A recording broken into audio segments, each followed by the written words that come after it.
Good evening, good evening, good evening, and welcome. My name is Nick Brown. I'm the CEO for Communication and Outreach at the Prince George's County Memorial Library System. We are Prince George's proud, broadcasting live from Maryland, and two of the three of us are in the county, but we won't tell you who the one who is outside of the county is. We are so grateful for the opportunity to be back with you tonight for something like month 4, 5, 6, 7, 12, who knows, of The Elephant We Don't See, a diversity dialogue. This is a program that we all need in perpetuity, and we're really excited that Michelle and Kyla are back to facilitate for us today. We have a very special discussion for you tonight. The topic is White Fragility by Robin DiAngelo. And before we get started with the conversation, just want to do a couple PSAs and then remind everyone how to engage with us during the program. The first is the U.S. Census needs your support. You need to get counted. If your household has not gotten counted yet, you are costing yourselves and your community federal funding for the next 10 years. So each household that completes the census is responsible for $18,250 per person in federal funds that comes to your local community over the next 10 years. Please fill it out, my2020census.gov. The date has been extended to October 5th. Could change again tomorrow. Nobody knows. Get it done as soon as possible. And the other thing is make sure you register to vote because it's an important thing to do. The deadline to register is October 13th. Voting by mail is encouraged. Keeps you safe from COVID. There's a lot of paperwork to do with that one, but it is well worth it if you want to do it from the safety of your home. Without further ado, introduce wonderful colleagues, Michelle Hamiel, who is the Chief Operating Officer for Public Services at the Prince George's County Memorial Library System, very distinguished leader across the state and nationally in public libraries, and also Kyla Hanington, who's the Outreach Coordinator for the Prince George's County Human Relations Commission and one of our favorite, if not the favorite, partner for programming in virtual COVID land. So I'll turn it over to both of you. Thank you very much, Nick, and good to be here with everybody. Hi, Michelle. So I thought I would start a little bit talking about what I experienced leading into reading White Fragility and as I read it. I'll try not to talk too much, but I was sort of thinking about how to introduce this book for those of you who have or have not read it. Before I started it, I was a little bit concerned I wouldn't like it because of the title. Like, I just thought, am I being set up? If I don't like it, am I automatically fragile? Am I going to feel like I can say I don't like it? Is it setting me up where I'm not going to be able to feel comfortable experiencing the book, however I experience it? So that's how I went into it. I was a little bit anxious, but I started reading it. And I will say that for the first half, I felt some relief that I really liked it because of that anxiety about would I be able to speak truthfully about my experience of the book if I didn't like it. So I was really happy to be enjoying it. And when I say enjoying it, what it did, it made me really, really think at probably a deeper level than any of the many other books that we have read so far, all of which were very, very good. But about my own, like Kyla Hanington's ongoing participation in racist attitudes, structures, systems, and how could I really be thoughtful about and sit in that? And so on a personal level, not even on doing diversity dialogues or working against hate and bias and discrimination, what could I do for my own self and how could I do better in my own self? And so for that and that thoughtfulness, I really, really appreciate it. I will say that I did not enjoy the second half of the book as much. And I did get to the point, and I don't know if Nick or Michelle, if you experienced this, but where I felt like if I read the word feedback one more time, I was going to have a little feedback of my own. Like I really did get to a point where I was struggling to take that in. And so that I also thought about that. Like, here I am, this is my job. Regardless of my job, my relationships with other people, I want to do better. So why am I reacting this way? Is it because I'm entrenched in my own racism and fragile? And I want to allow that while that may be true, I don't think that's why the book irritated me. It's because, to me, the only way to build relationship and community like the only way to do better between different groups of people, to be anti-racist, to work, to develop connection is through community. It's through relationship. And by the last half of the book, I felt like my instruction, like as a white person, I'm bringing into all of my relationships, my racism, which I can't not bring because of my whiteness. So how do I have a meaningful relationship with Michelle? The book is telling me I can't ask Michelle to tell me about her feelings. I can't, ask her how she experienced something. I can't, I have to be very cautious about how I speak, because I'm going to just obviously say something that's racist and inappropriate. And I don't want to hurt Michelle because I think she's great. So by the time I'm done the book, I'm hamstringed, and I'm almost like prohibited from developing meaningful relationship. And yet I think that is the only way that we build understanding, we end hatred, bias, discrimination. So that's my long beginning to end experience of white fragility. So I don't know, Michelle? So, there was so much around the book that I thought I definitely want to read this, because I could not understand why white people who are in a place of power, a place of privilege, no matter class, no matter economic circumstances. I mean, if you are white, you are in a better place in some cases than most African Americans. At least society will recognize you before it recognizes an African American. And I couldn't understand, well, why are white people so fragile? And I thought, how dare you be fragile when you have, and not you personally, because I am not so limited to believe that all white people think the same, act the same, everybody has racist views, which is what I think. Back to what I was saying is, I thought, how dare you even consider that there's this fragility there. And what I found to be upsetting about the book was that she did lump all white people, I think, all white people together. That you move, it's almost like the Stepford Wives, that movie.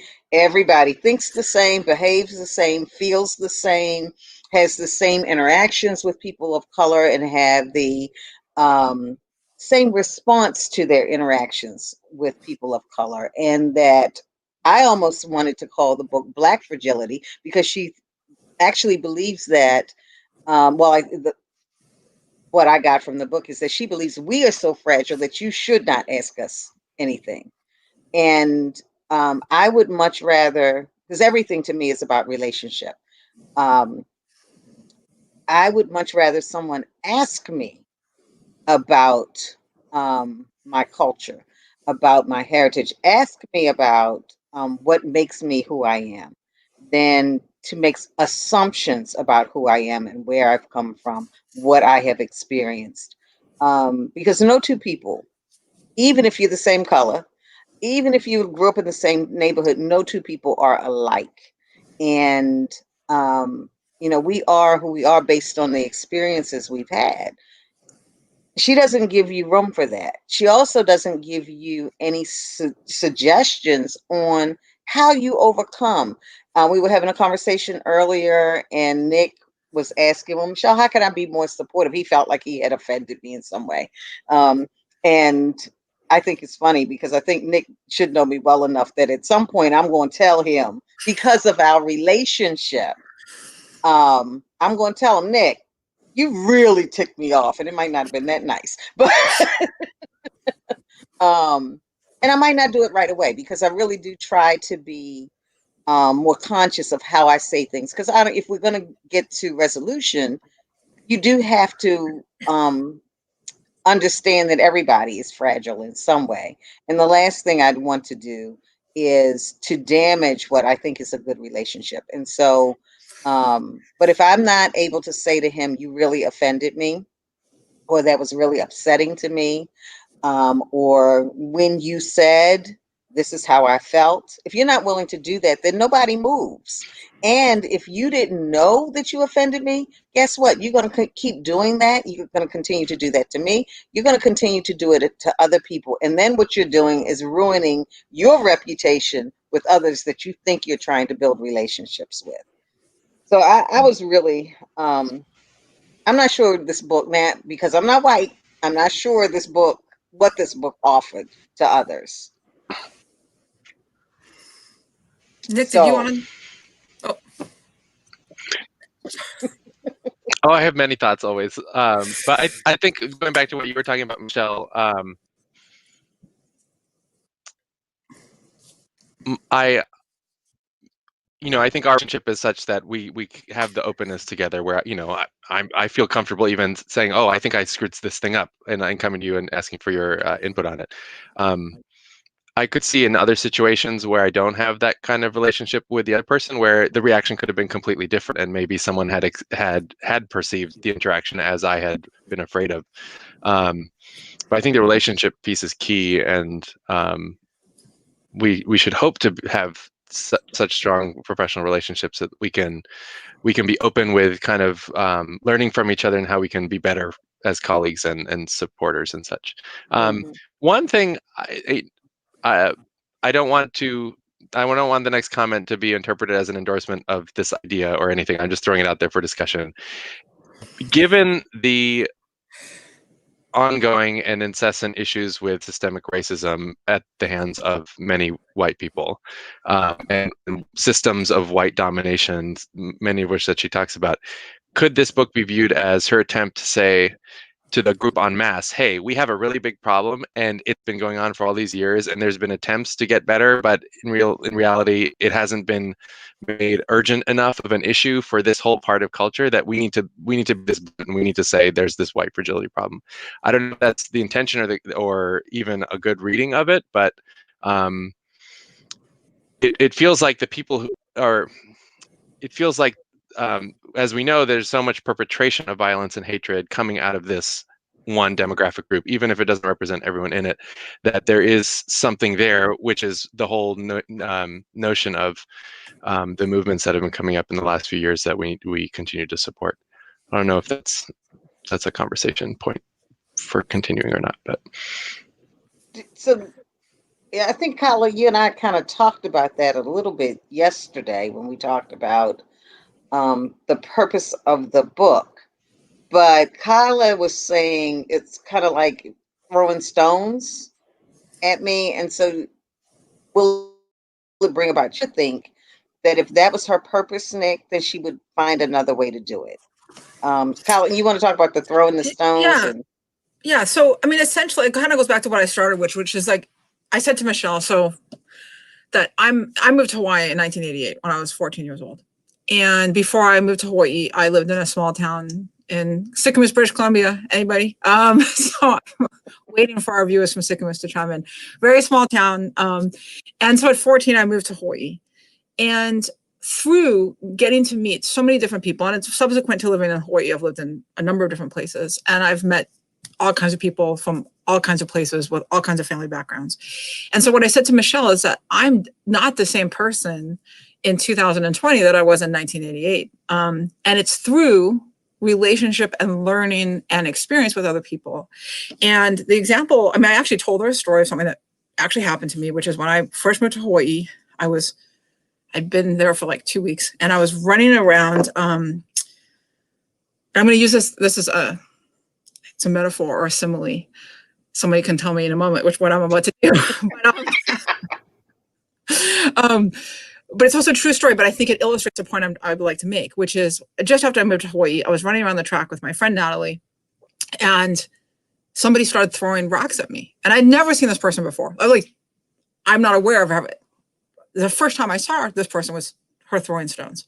And the reaction in me was I just tried to run faster. I didn't engage or find out like what's happening, like why are you throwing stones? And so if you look at that in terms of like the book, I'm thinking here's somebody who's a diversity trainer. She's working with primarily white folks. So what does it mean to be diversity training? Why are we doing this work? We're trying to bring people along. We're trying to build relationship. And she says over and over again, people run out of my diversity training and they're really upset. They never come back. I'm thinking you're not doing your job. That your job is to move people along. And if what's happening then in her job, I'm not saying everyone's job, she's a diversity trainer. And if it's coming across in such a way that essentially people are just having stones thrown at them, they're just going to run away. And my question then becomes, is that effective? Is that what we are trying to do? And if this is a book that's targeted, to primarily white folks, but I don't know who a target demographic is, but my sense, having read it, is I do think that it's probably targeting white folks from the way that she's written it.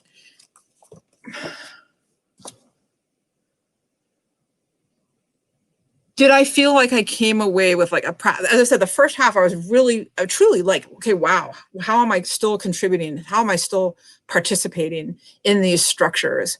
And I want to make sure that I'm intentional and intelligent and do a better job.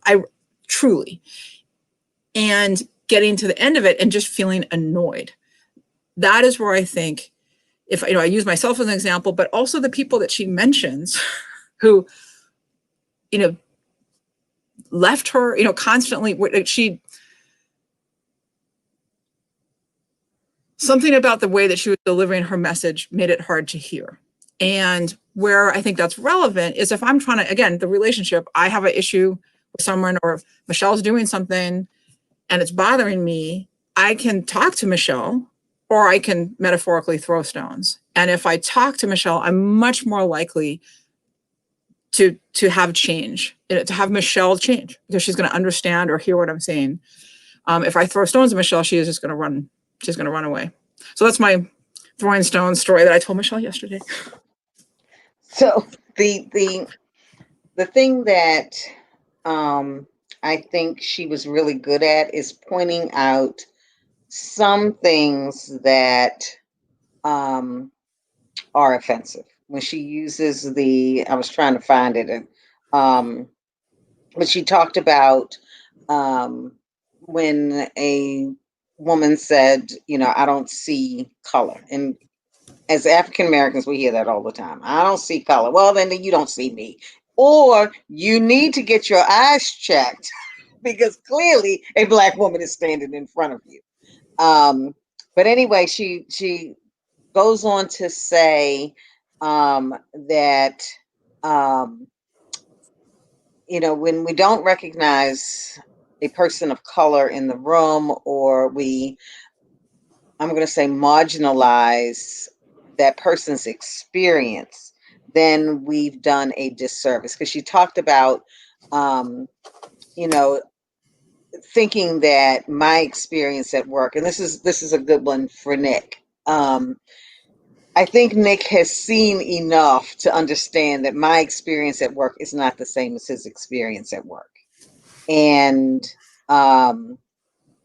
to say that, well, I have a great experience at work, so you must too. This is a great place to work.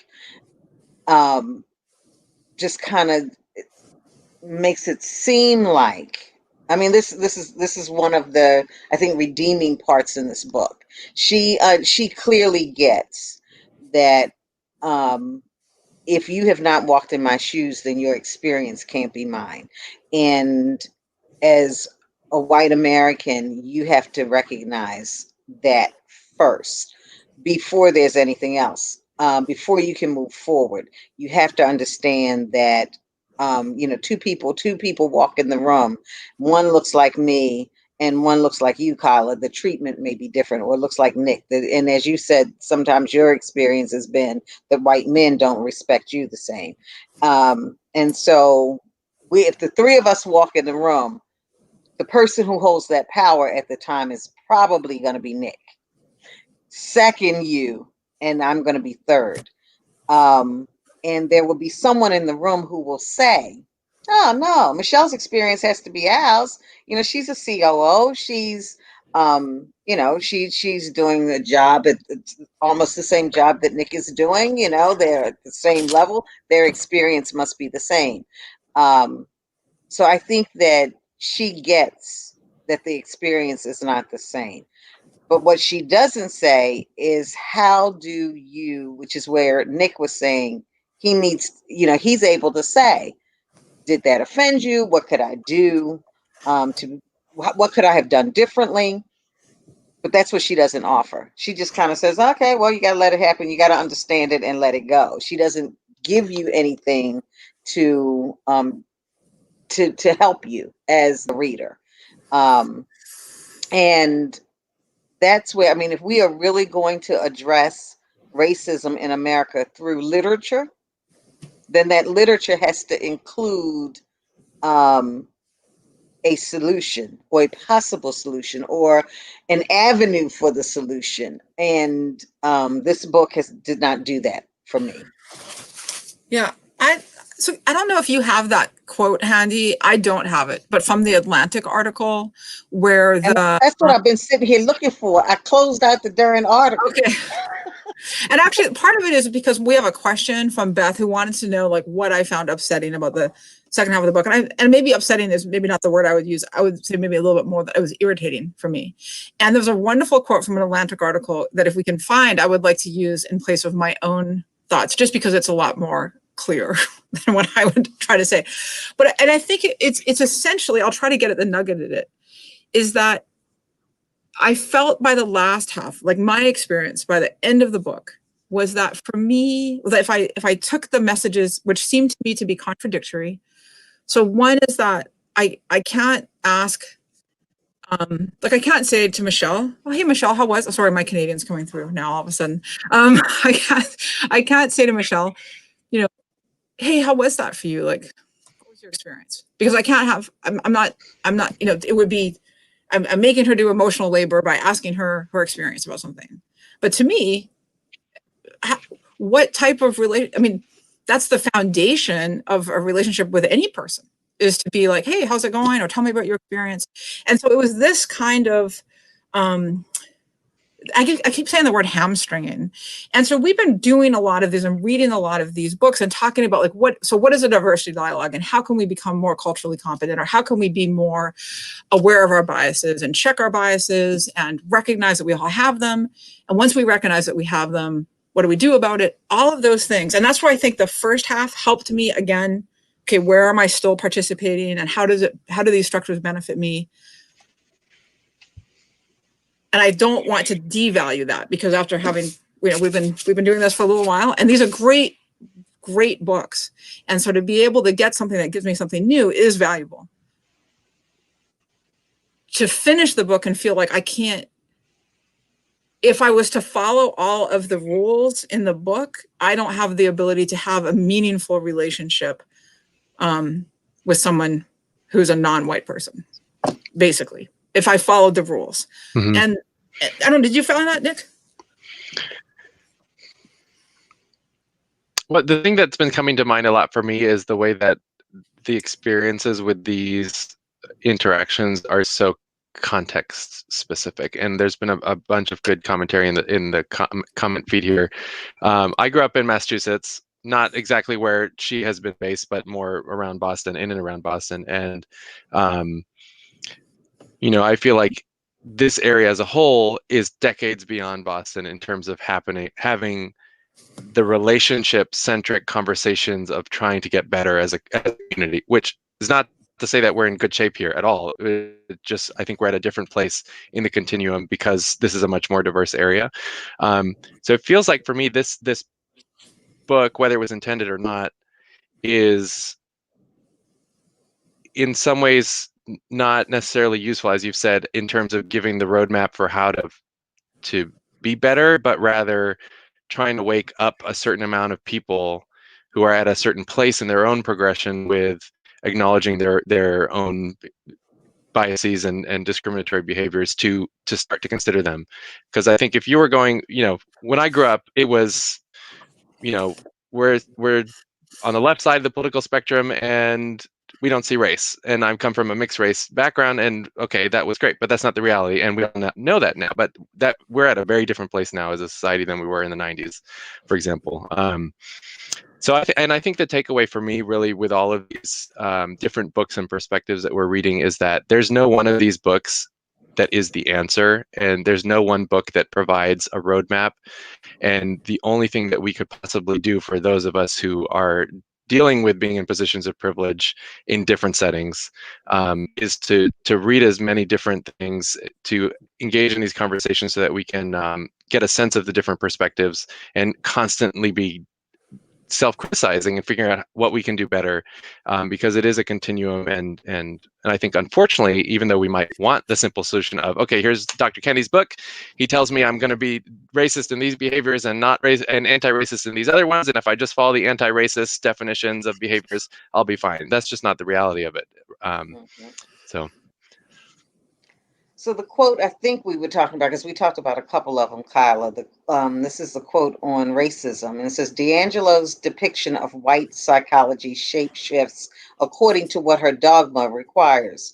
On the one hand, she argues in chapter 1 that white people do not see themselves in racial terms. Therefore, they must be taught by experts like her of their whiteness.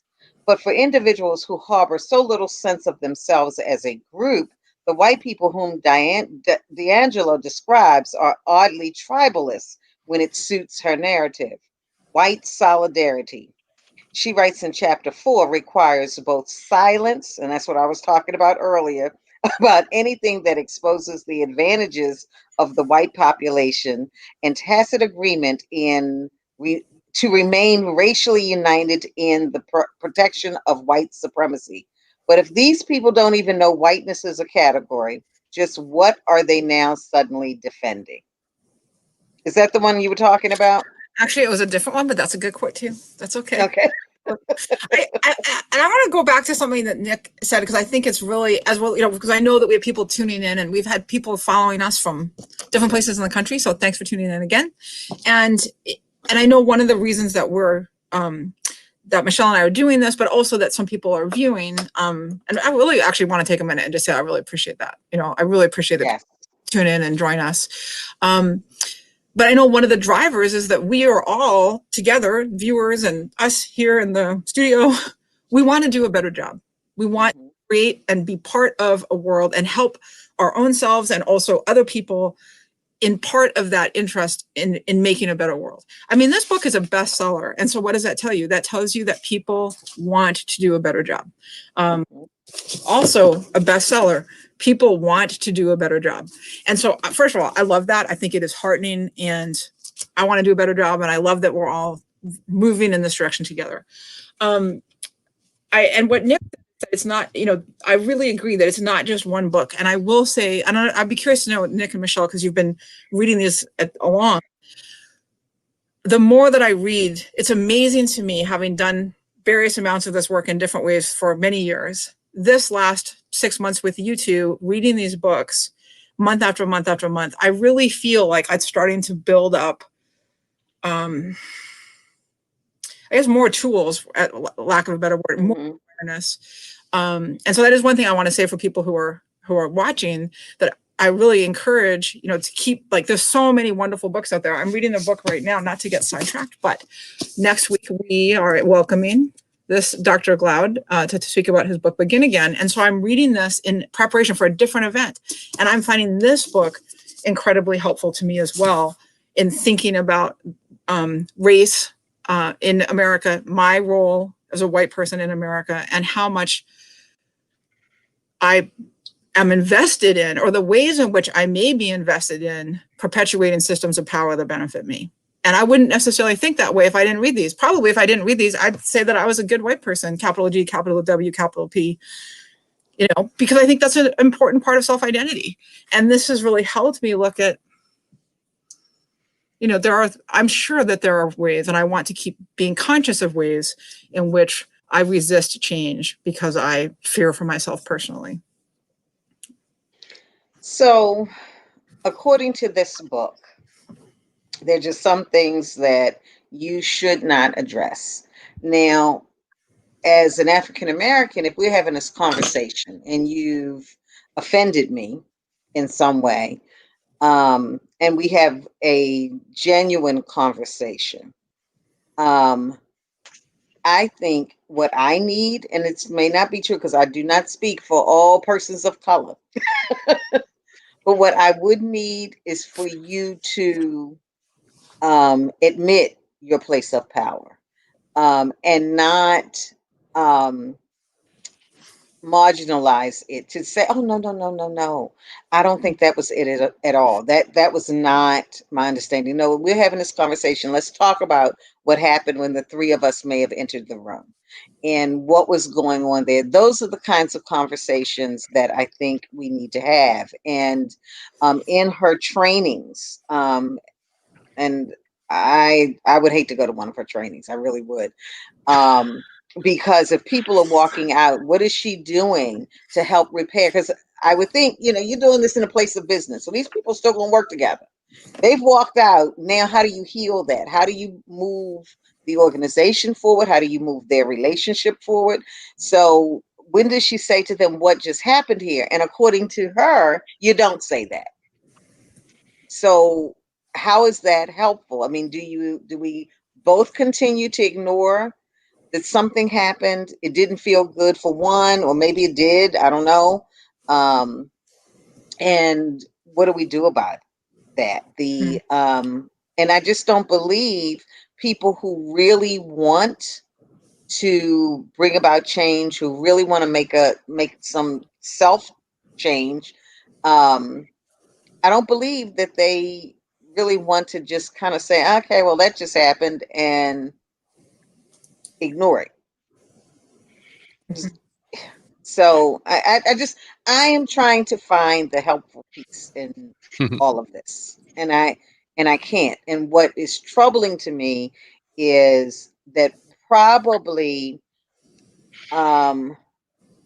so many white people have read this book, and because of that, don't necessarily know how to engage with me, because I am sure many of my white colleagues have read this book.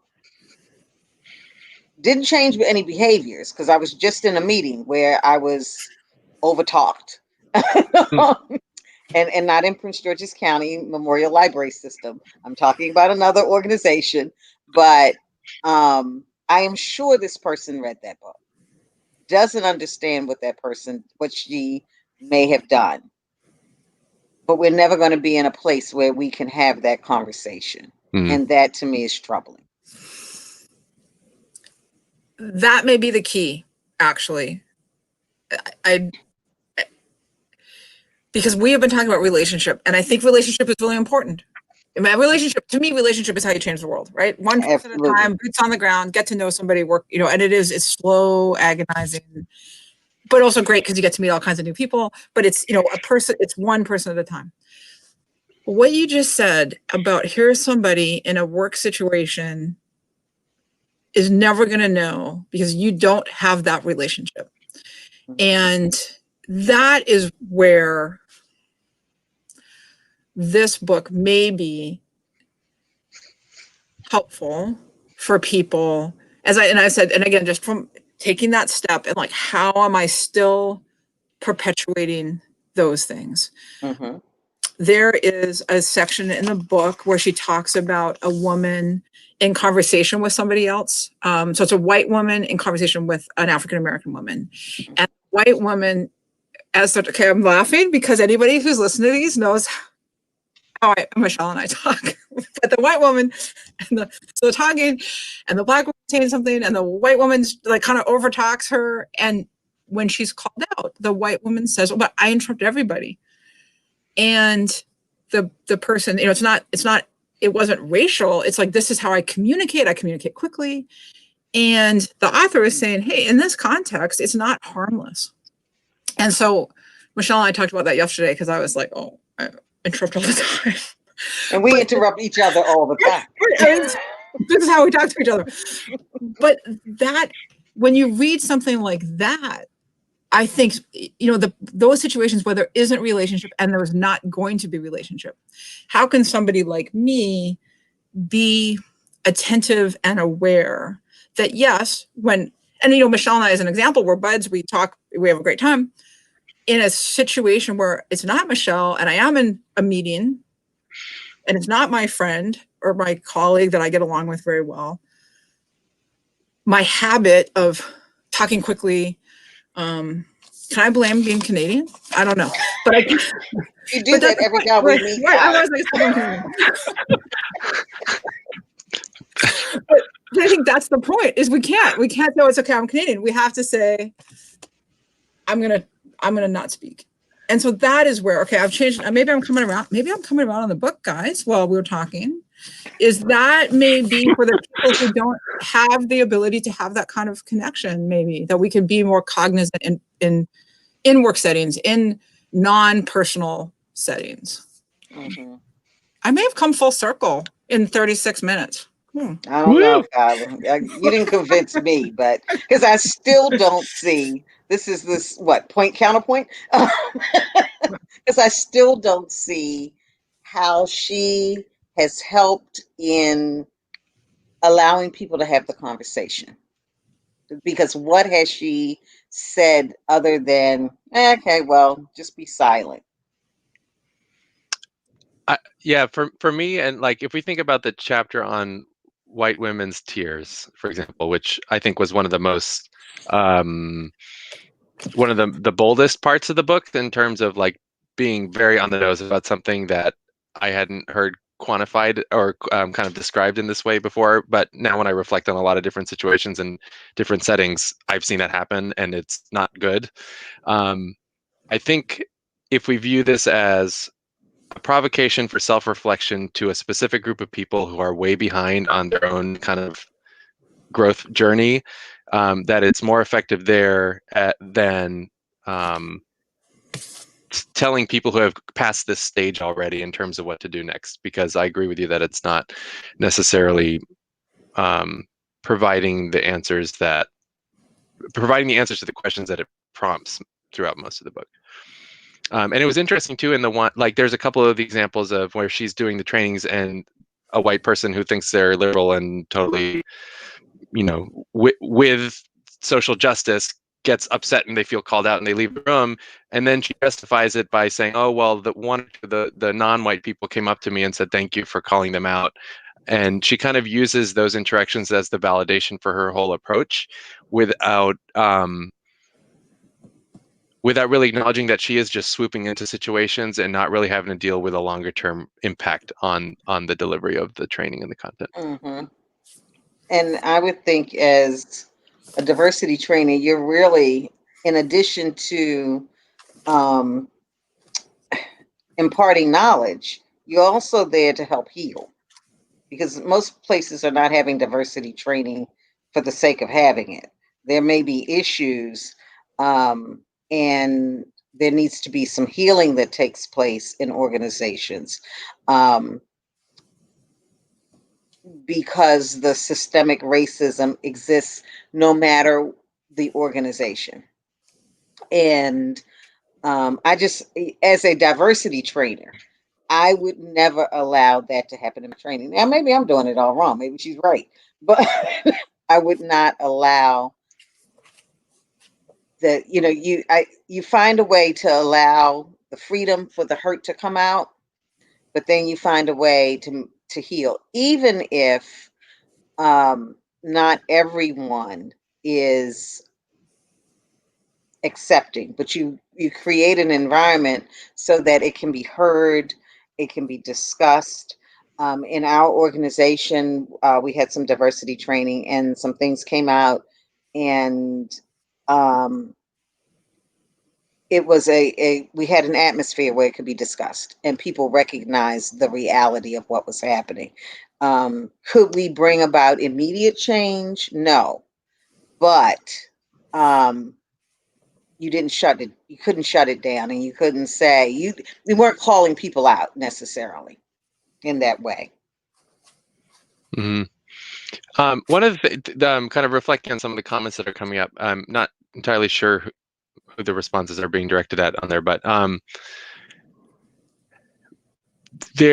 had interactions with people, relatives in older generations on the white side of my family. I'm half Hispanic and half white American Anglo, going back a long time. And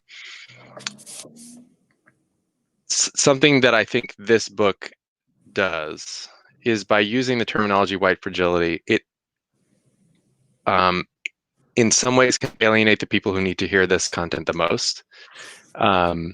And which is not, I don't endorse that. I don't, that's just an observation I've had with some people who I've talked about this book and the terminology about. And like with me and trying to persuade people that I'm talking to on a personal level from that older generation of white Americans from the North, very specifically, I have to use different tactics. I can't go right to the kind of calling them a certain thing based on certain behaviors because they just shut down at that moment. And if I'm really trying to affect the change, it's a different kind of different set of language I use based on personalities. Do either of you have any thoughts on that?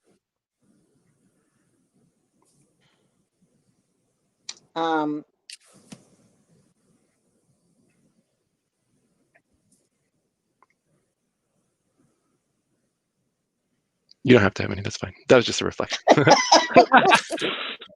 I mean, it made me sort of think of the throwing stones analogy, and it's again, I'm looking at specifically like what is our purpose that we are trying to do. So, we're reading this book. She is going into diversity training, so it's very specific to that context. Okay, not necessarily like being out in the world, but I think there is something with, so you're talking about relative to with whom you have a relationship and you have to temper message. To me, that would be not, I mean, so I have this book that I actually got it because so my background is in conflict resolution and mediation. And so nonviolent communication is something that, I had to learn for this other part of my life in conflict resolution and mediation. And so there is something to be said for tailoring your message to your audience. And I don't necessarily know that that is inherently bad, that crosses race lines, that crosses gender, that crosses relationship lines. Who is your audience? And how can I deliver this message in a way in which it is most likely to be heard? Does that sort of get it? Yeah. And I'm just not sure that that's problematic, because if what you're trying to do in this case, and I want to be clear that this is not everybody's job. I want to make sure that no one thinks that I'm saying it is anyone's job to educate or bring somebody along. But I'm saying if that is what you are trying to do, so it's with your relatives or as a diversity trainer, then I think being conscientious about your message and the way in which you're delivering message is important, because you are trying to shift people. So I guess, Nick, I had trouble answering because that is the world in which I live. Mm-hmm. I am always on defense, I think. Always having to consider my audience in a way that I think most people don't have to.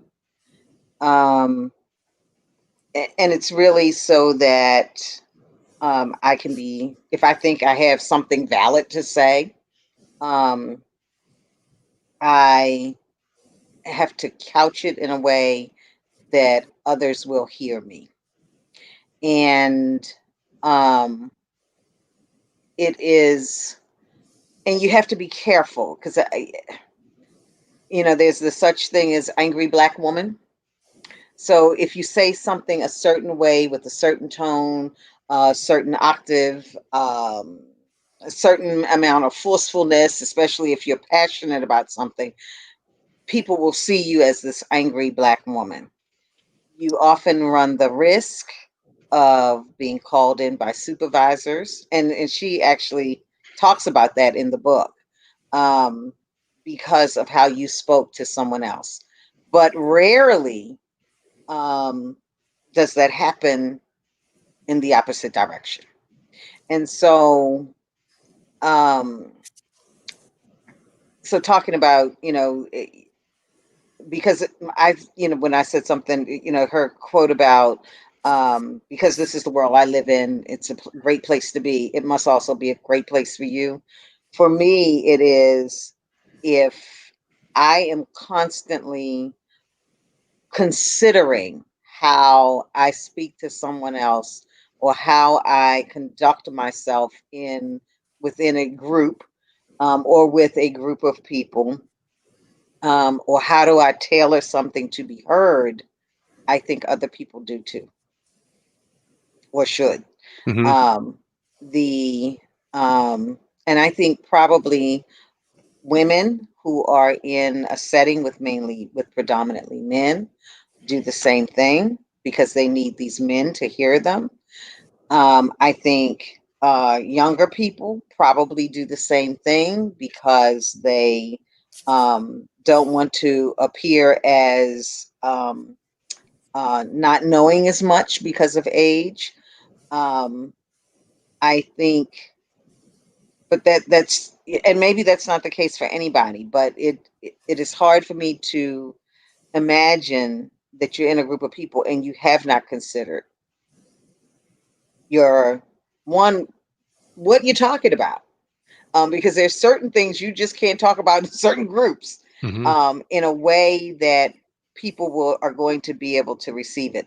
I am constantly, and I know this isn't about me, it's about the book, but I am constantly watching a room, looking at reactions, figuring out what's being said, how it's being said, what are the undertones there, what do I need to read between the lines. I'm watching eye contact. I'm watching so much. Sometimes being in a meeting as an African American woman is exhausting. Simply because you've got to figure out, okay, if I make this statement, who's going to support me in that room? Who's not going to support me? What I have to think maybe 3 paragraphs ahead because I'm already anticipating that this person, because of that statement, is not going to support this idea. How do I bring them around? What do I say when they oppose it? And so I can't imagine that everybody doesn't think, I should really think about this before I say something. But I know I am also not so naive to believe. I know that certain people don't have to. They can just say it, and simply because of who they are, the majority of the room is going to go with them. One of the things that thank you. Thank you for your response. One of the things that my mind always goes to with any of the conversations we have in this series and a lot of our other programs is about intersectionality. You know, I have my background, and I've not being heterosexual has a whole other set of implications around identity and how you identify and are identified and observed in situations. And it really, it with your comments about how you read a room and anticipating responses of people, I know with anyone who is othered, for whatever reason that is, whether it's race, whether you're Black American, whether you're in the LGBTQ plus community, whether you're a woman in an all-male setting, whether you have a physical limitation,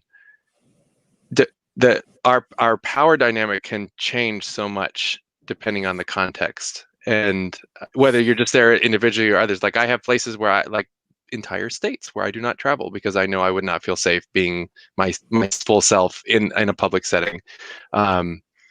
And for me, I find it distressing, but also useful to kind of start to apply the discussions that we are appropriately having around race to some of these other demographic groups that we might find ourselves in or interacting with. Because the issue, the context can really change. I was reading this book right now about a fiction book about a Latina's experience in high school, and in one setting, she's a light-skinned Latina. In one setting, she is the most desirable, most powerful person in the room, and in another setting, she's treated completely the opposite. And how do you kind of juggle that for your own identity and how you interact with others is really, really fascinating. And sad that we have to do that. Kind of code switching, but it's a reality, unfortunately. It is. It is. So if we get back to the book. Here it is. I guess for me, what is most redeeming about this book? That's what I try to figure out. What's most redeeming? Who would I recommend this book to? And I don't know.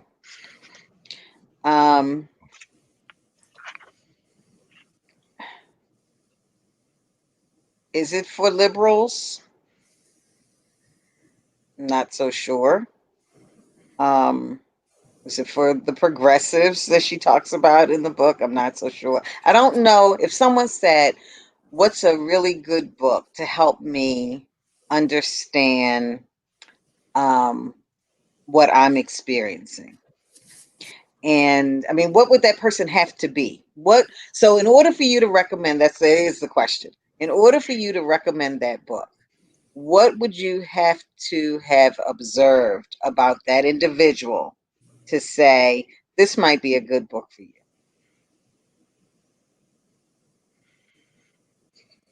Crickets. I have thoughts. I just don't know if I want them on the recording.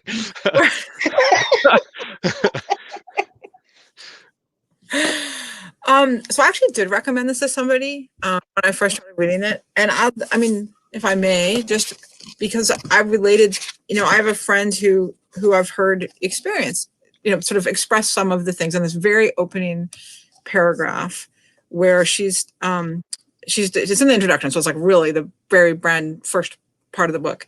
And she said, I've just presented a definition of racism that includes the acknowledgement that whites hold social and institutional power over people of color. A white man is pounding his fist on the table. As he pounds, he yells, a white person can't get a job anymore. I look around the room and see 40 employees, 38 of whom are white. And there's somebody in my life who has expressed a similar feeling as a white man, that he is disadvantaged in his field. And when I look in his field, I see the opposite of that evidence. And so we have had conversations about that where I've said, okay, so white men are 31% of the population. What percentage of white men are there in your field? Is it 31%? If it's less than 31%, let's chat. But what numbers are we at? And really, it's like 80 or 90%. But this person is experiencing this. And again, in this case, there's, you have a choice, right? One is like, oh, I can't even be bothered. Okay. But what happens if I'm in an opportunity to maybe move somebody along, then is it worth staying engaged and just being like, well, I'm hearing that you're experiencing that. I have a book that I think you might want to read. And so I actually did recommend it to this person. I will say, because of everything that we've talked about previously, though, in the last hour, I wonder how it will be received. Is it going to be somebody storming out of the diversity training? In which case, it's probably made the situation worse, not better, according to my value system, which would be bringing this person along into, maybe a greater understanding of like equity. But the fact that the person asks for something. Right. So maybe it is if someone is asking for help. Mm-hmm.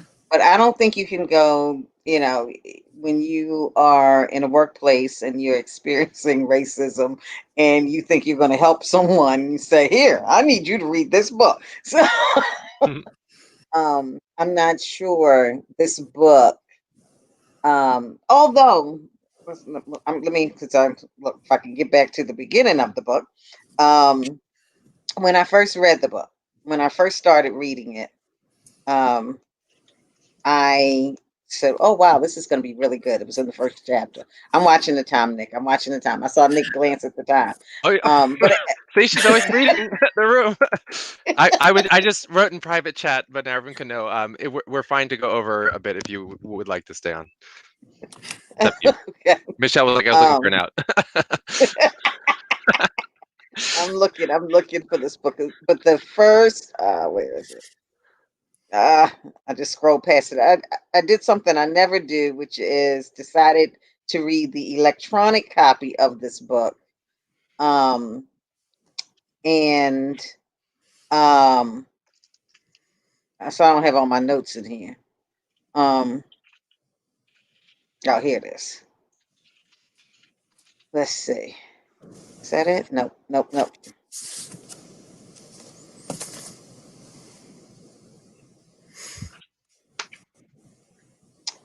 You all keep talking. Keep Okay, talking. we're talking. So here I have two thoughts. I'll start with the more interesting one. I always post a picture with a review of a book when I read it, and if I feel complicated about it, I don't give it a rating. I just kind of give some commentary.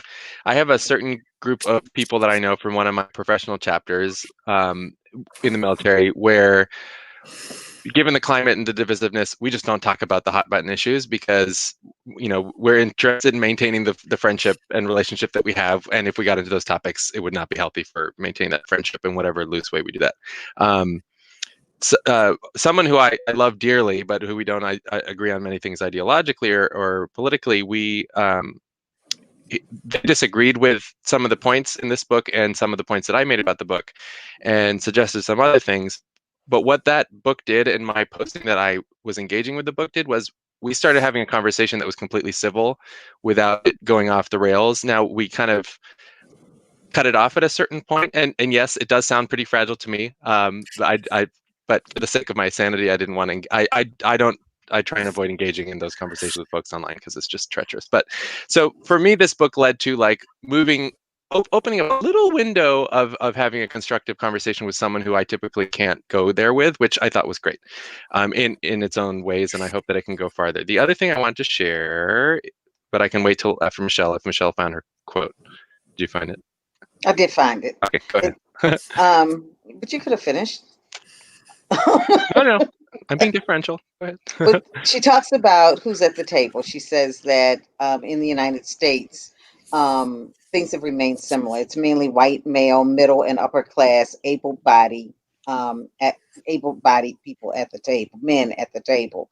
And she goes on to say that acknowledging this fact may be dismissed as political correctness, but it is still a fact. The decisions made at those tables affect the lives of those not at the tables. Exclusion by those at the table doesn't depend on willful intent. We don't have to intend to exclude for the results of our actions to be exclusion. While implicit bias is always at play because all humans have bias, inequity can occur simply through homogeneity. If I am not aware of the barriers you face, then I won't see them, much less be motivated to remove them. Nor will I be motivated to remove the barriers if they provide an advantage to which I feel entitled. Then when I read that, I thought, I'm going to like this book. Mhm. And then, but I think that is so true. And I, because of where we work, Nick, and you, Kyla, being with the Human Relations Commission, I think we have to be so careful because we are setting policies, we are setting programs, we are talking about people, and in some cases we have not walked in those shoes, and we are saying what we think they need, and we have to be careful because what we think we're doing to be inclusive can be exclusive. And I worry every day when, as a public library, when it's supposed to be about equity for the entire, in this case, in Prince George's County, who we serve. And we have people from all walks of life. And if we don't understand their barriers, how do we remove those barriers? And we have to make a conscious effort to ask what those barriers are and work to remove them in a way that they want them removed. Because I think that's the other thing that we do is we say, okay, they've identified the barrier. Now we need to remove it, but we're going to remove it in the way we think is necessary. So we have to constantly include the very people we want to embrace. We have to include them in the discussion and do what they see is best for them. So I thought that because of that statement in the very beginning, this is going to be a great book. But I don't think the rest of the book lived up to that. So Cool. The quote I found is at the end, is on page 129 if you're in the paperback. And this quote, for whatever it's worth, I think gets at her possible intention of trying to move some people along in their journey of reflecting on their own racism. So it reads, quote, "When we move beyond the good-bad binary, we can become eager to identify our racist patterns because interrupting those patterns becomes more important than managing how we think we look to others." And that quote to me makes this whole book about what some white people might need to do to reflect and get better quickly, because it's crazy. And for me, from that quote as a representative of the whole book, I think it was effective. It doesn't mean I agree with a lot of the things in the book. I certainly didn't like her writing style for half of the book, but I'm very picky with that anyways. I was going to say, you're picky. I don't know that anybody writes. Some do. Some well, do. enough To for be you. literary fiction. Literary fiction. And, from that point, I think it has value. And at the end of the day, we're all going to have different perspectives on these books and these ideas that are thrown out. And if they lead us to these conversations, even if the book is terrible and the author is terrible and the author is throwing out stuff that is alienating, if we come together and can have these constructive discussions, including people from Hawaii and from Virginia, we forgive you, Virginia, and other counties in Maryland. I know. It's just DMV rivalry, nothing more than that. That it's a positive step. I know we're a little over time. Would you either of you like to hang around to do some audience questions? I know we had Sure. Miss Vivian, who is our rock star from Oxon Hill, our #1 fan. We're going to get you a groupie mug, Miss Vivian. And she asked what the name of the series means, The Elephant We Don't See.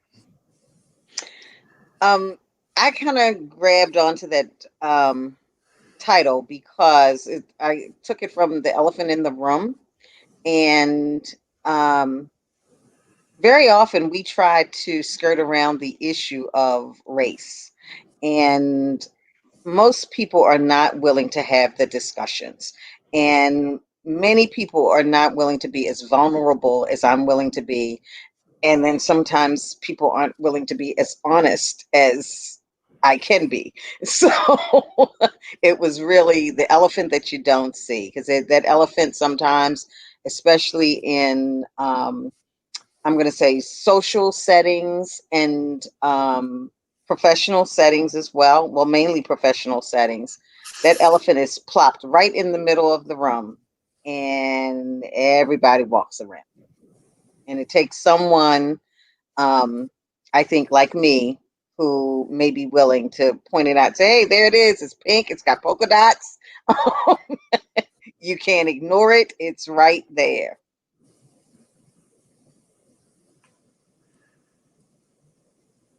Cool. If anyone else has questions, please go ahead and plug them into the comment or chat box wherever you're watching us from. We're live on Facebook, YouTube, and Twitter. We have some comments coming in here. Michelle says, having these conversations are not easy to do, especially in a professional work environment. Thank you, Michelle. That is on the nose. And we're very fortunate in Prince George's County that we're, as a system, having these conversations and at least committed to betterment, even though it is a hard and long journey and permanent journey as well. Here's a question from Jermaine. Thanks for sending that in. Question is, can you clarify why the book is so popular? Is it just because of the time we are in? I'll take a stab at that, which is to say, I think that is part of it. As I said before, I think people really are wanting to do better. And we've seen several bestsellers. As you know, the book that we talked about earlier, How to Be an Anti-Racist, is one, and this book is one. And I think going back to, I know I kind of went circular, but whatever I said at minute 36, when I said, wait, maybe I've changed my mind, which is, when I really think about it from a work setting, and I think in my mind as I'm talking to Michelle and we're engaging and I'm thinking about the people that I know and my relationships, I was, my weakness in that then was to think about, okay, what does this mean when you're in a group setting? I work in a very close-knit office, a small office, but what is it when you're with a group of strangers? And what are the things that I, Kyla, or any reader is doing that is, the microaggressions or not so micro, and how can I do a better job? And then how can I be, if it doesn't answer that, it at least helps you see it. It at least helps you be aware of things that you may be doing and encourages you to be attentive to those. And I also think, Kyla, that, and Jermaine, that so many things have happened in this country in the last few years that have just perpetuated hate, and I think people have seen hate in such a different way. And I'm not talking about just the recent issues with police killing African Americans. I am just talking about hate in many forms. And I think people are looking for ways to be better. And I think people, I don't think anyone is inherently hateful. I think that you are a product of your environment. And when you know better, you want to do better. And they're looking for ways to do better. And most people are devouring anything right now that would help us just be better human beings. Awesome. We have a next question here from Michelle. And it is, do you think that what has also helped us move the needle forward in this area is not just what's going on in society, i.e. protests in response to George Floyd's murder, but the fact that we were all a captive audience because of the pandemic and quarantine?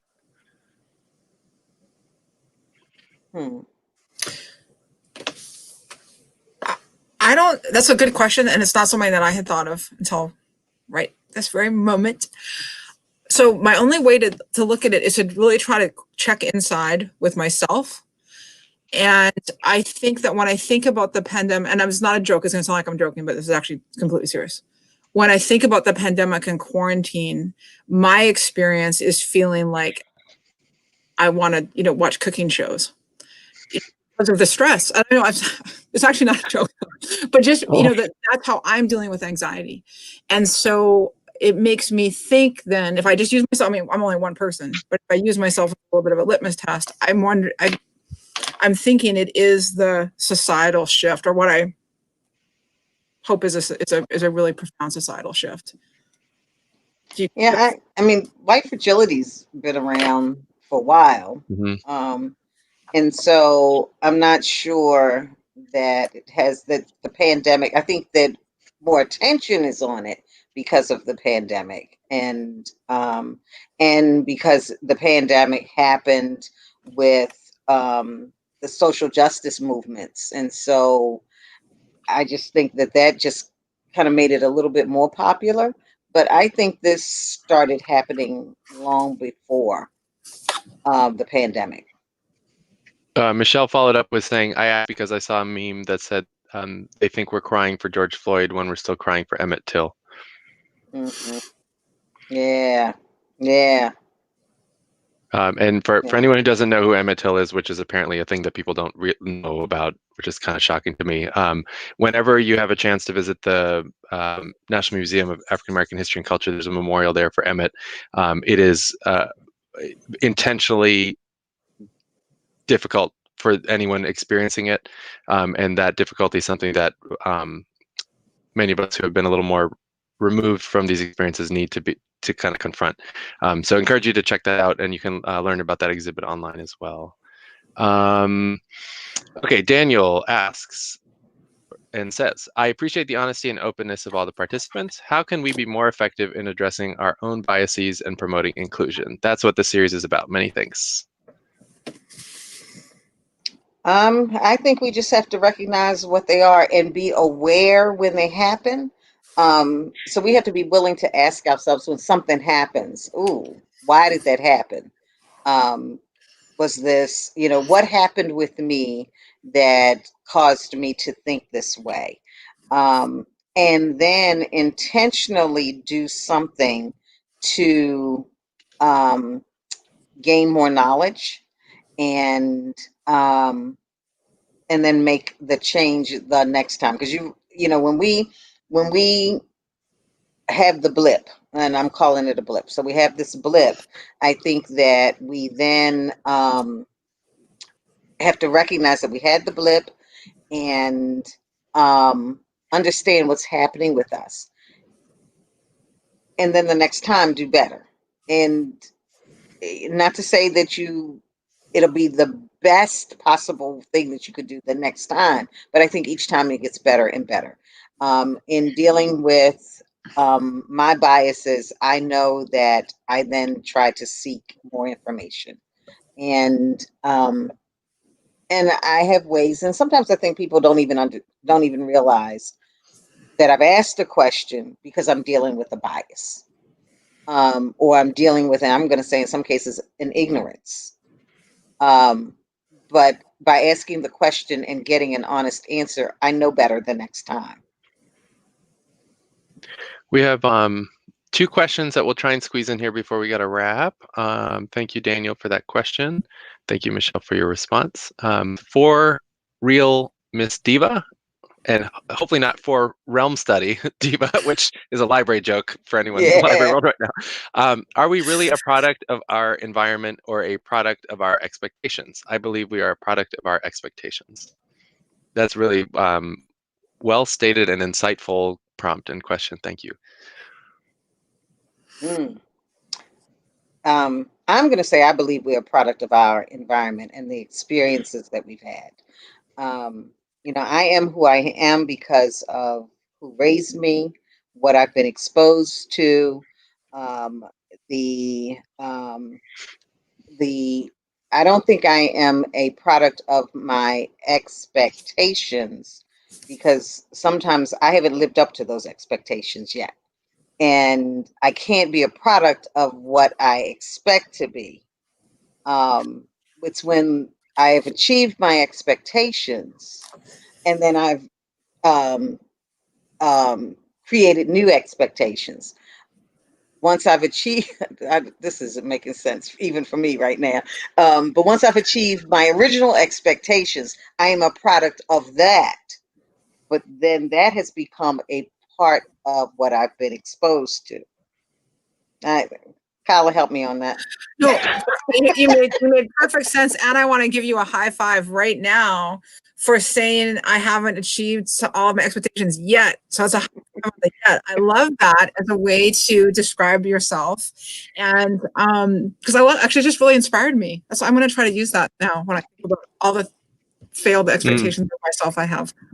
They're just I haven't achieved them yet. That's right. Going back to the comment from earlier about the previous thinking in some areas of we don't see race, which is of course crazy, and we see that in the book. That notion of where we're at now, I think more people are coming to the bandwagon.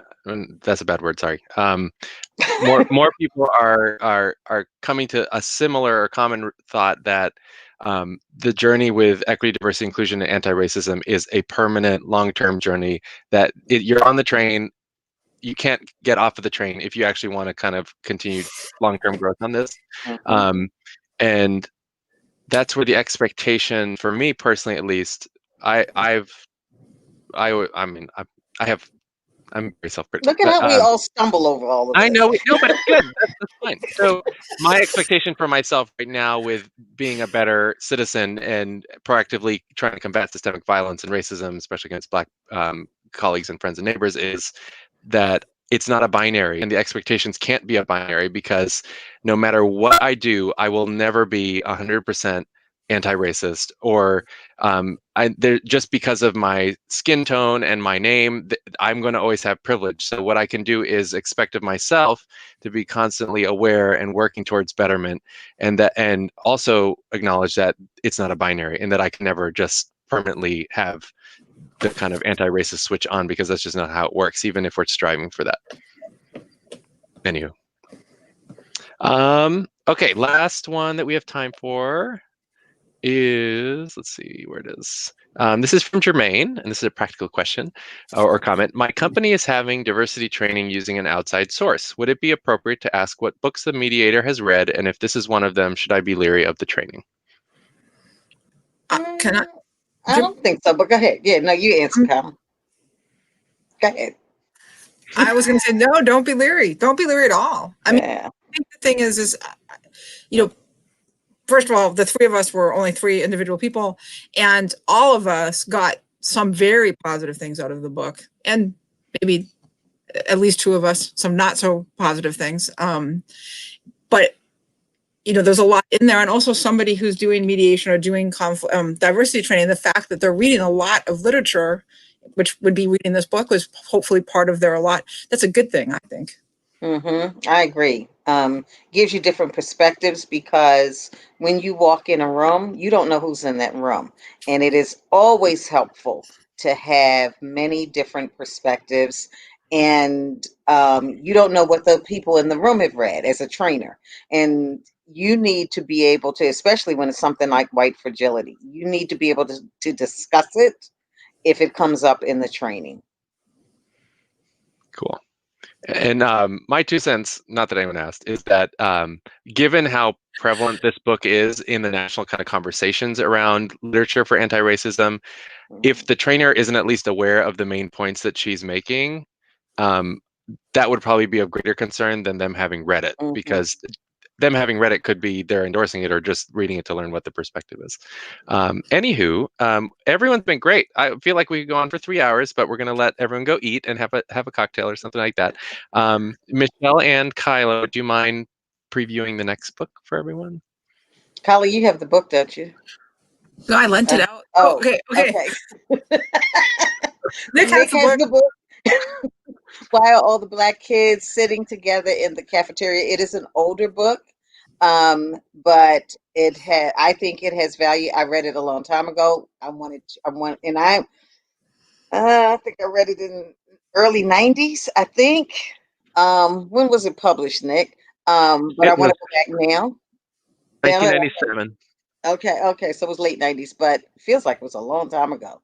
But now that I have matured and have had different expectations of myself, and have gained some different knowledge, I want to go back and read it. And I think it gives perspective on why certain groups of people seem to be more comfortable with each other. I'm excited. October 27th, right? Last Tuesday of October? Yes. Yep. At 7 p.m. I'm going to put it up on screen here. Why are all the Black kids? Sorry for my typing and my loud keyboard. Together in the cafeteria. We have Go ahead. Sorry. Well, go ahead. No, you go ahead. Well, I was just going to say what you were typing. I was going to fill the sound gap of typing by saying how much it was so fun to have you here tonight, Nick. I'm so glad you joined us. Nick is CEO of Outreach for Prince George's County Memorial Library System, and it was a delight to have a special guest. Special guest. And what I thought was fun is we were discussing the book before everyone was invited into the program, and it was because Nick had a perspective, which he did not discuss. I'm just putting that out there. We all talked about stuff we claimed we were going to talk about, and we didn't. It's just not enough time. But it was a delight having you with us tonight, Nick. So thank you. Thank you. Appreciate the opportunity. And so just to recap once again, we'll be back Tuesday, October 27th at 7 p.m. with Why Are All the Black Kids Sitting Together in the Cafeteria by Beverly Daniel Tatum. The ebook, audiobook, and print copies are all available through the library. If you are looking to purchase the copy, we would be happy to direct you to our partner, Loyalty Bookstores, which is Black, women, and queer-owned indie bookstore based in Silver Spring and in DC. They're fabulous, loyaltybookstores.com.